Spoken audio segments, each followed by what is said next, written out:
Picture this. You wake up early, you rush through traffic, you sit in meetings that could have been emails, you work a full 8-hour day, and at the end of it, you tell yourself, at least I'm making $25 an hour. Sounds decent, right?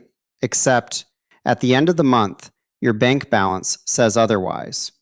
You're still stressed, still behind, still wondering why working harder never seems to translate into getting ahead. And you start asking the quiet question no one likes to say out loud. If I'm earning $25 an hour, why do I feel like I'm being paid $5? If that thought has ever crossed your mind, then yeah, this video is for you. My name is Jake, and I spend way too much time thinking about the work scam, why your $25 per hour job pays you $5.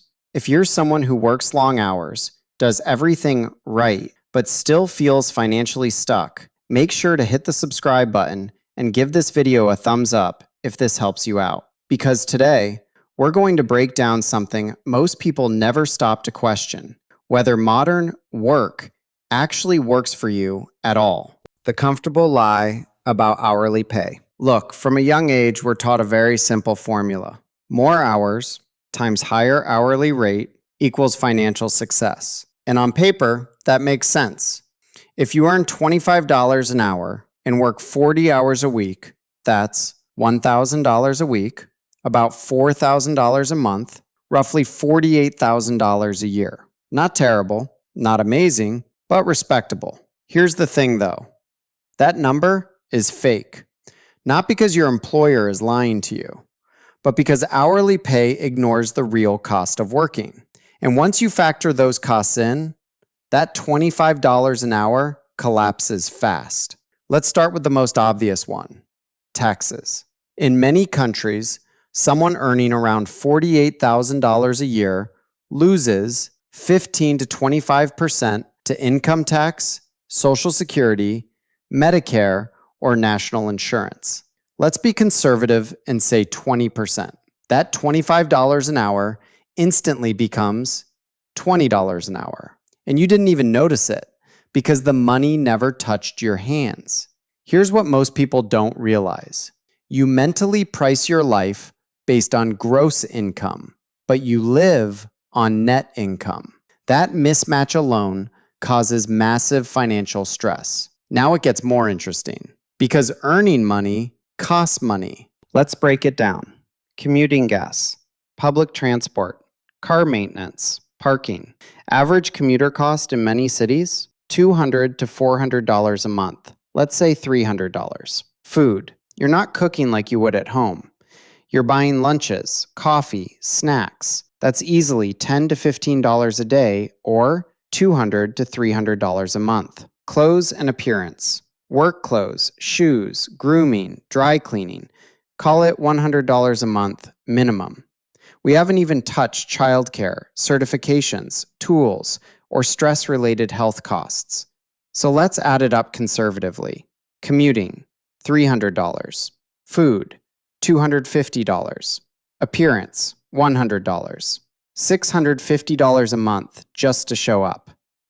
Remember that $4,000 monthly income? After 20% tax, you're at $3,200, minus $650 in work-related costs, $2,550.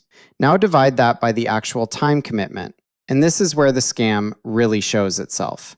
You don't work 8 hours a day. You work 1 hour getting ready, 1 hour commuting, 8 hours on the job. That's 10 to 11 hours a day minimum.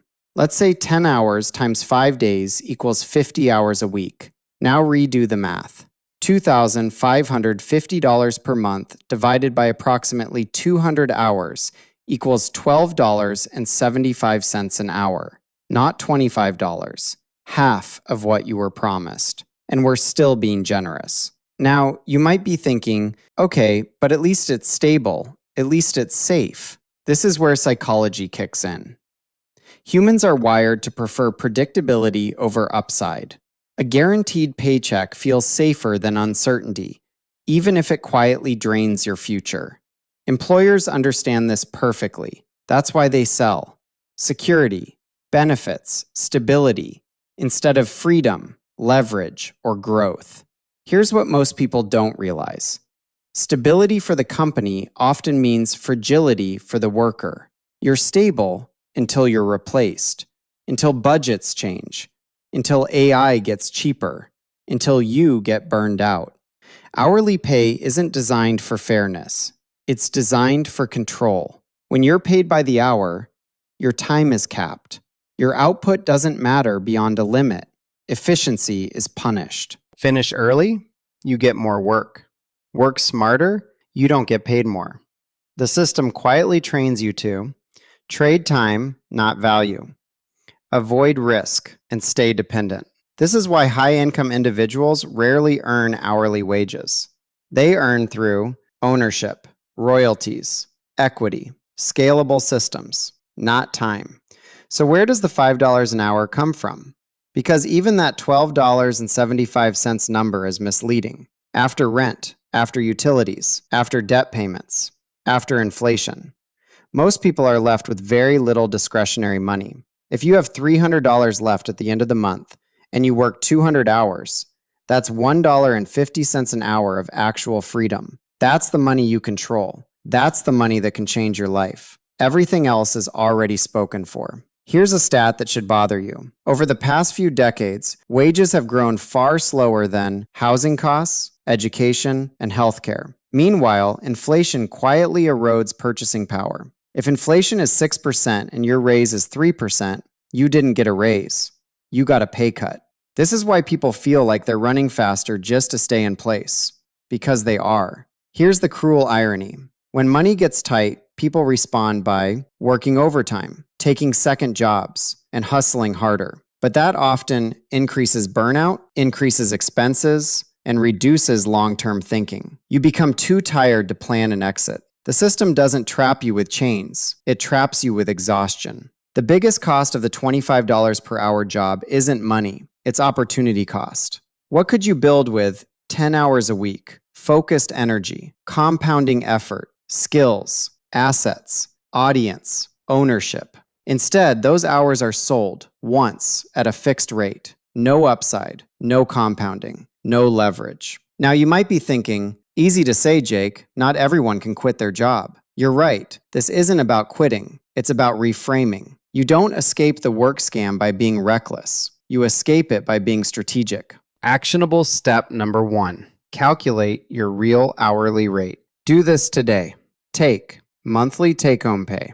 Subtract all work-related costs. Divide by total time commitment. That number will change how you see your job forever. Awareness is step 1. Actionable step number 2. Invest in leverage, not hours. Ask yourself, does this skill scale?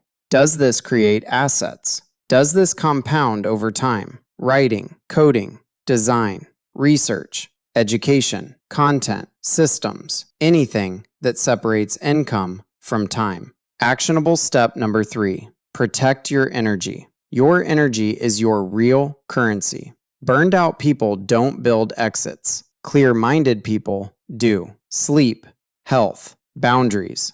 These aren't luxuries. They're prerequisites. Once you see work as a tool instead of an identity, everything changes. Your job becomes a funding source, a stepping stone, a temporary arrangement. Not your worth, not your future, not your ceiling. Look, I'm not anti-work.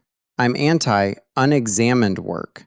If you're going to sell your time, at least know the real price. Because the most dangerous scam isn't low pay. It's convincing smart, hardworking people that this is all there is. If this video helped you see your situation more clearly, hit the like button, subscribe for more breakdowns like this, and start asking better questions about how money really works. Because once you do, you don't just earn more, you think differently. And that's where real freedom starts.